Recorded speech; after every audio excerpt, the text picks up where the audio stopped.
Bon, on va parler des culs dans One Piece. Oui, drop direct. Vous le savez, j'ai un gros problème personnellement avec la sexualisation des personnages de One Piece. Et là, vous allez me dire, mais non, c'est normal, c'est le Japon. On s'en fout, voilà, on s'en fout. Ok, c'est le Japon, mais c'est pas forcément normal non plus. Parce qu'ils savent qu'ils exportent ça en France, en Europe, en Occident, au global. Mais bon, autre sujet. Oda, ça reste mesuré quand on compare à la Toei, mais Oda, il aime bien faire des trucs bizarres. Oda, il aime bien mettre Nami avec seulement une culotte sur Egghead. Et sans culotte sur Elbaf. Pourquoi pas? Pourquoi pas? Oda, il aime bien faire des gros plans, des gros trucs sur les cases.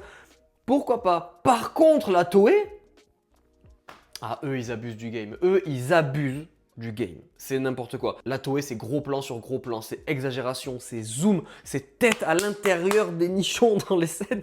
Ça n'a aucun sens, c'est trop. Et je vous le dis, c'est trop. Et là, vous allez me dire, mais on s'en fout, ça change rien.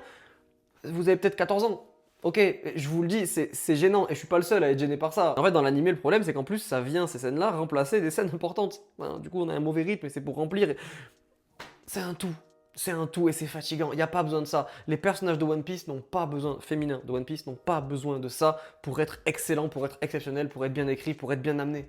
Moi, avec ça, j'ai du mal dans One Piece, ça me fatigue. Moins dans le manga, comme je vous l'ai dit, l'animé, c'est trop. Même avec le gros plan sur Bonnie, enfin. Non, c'était trop.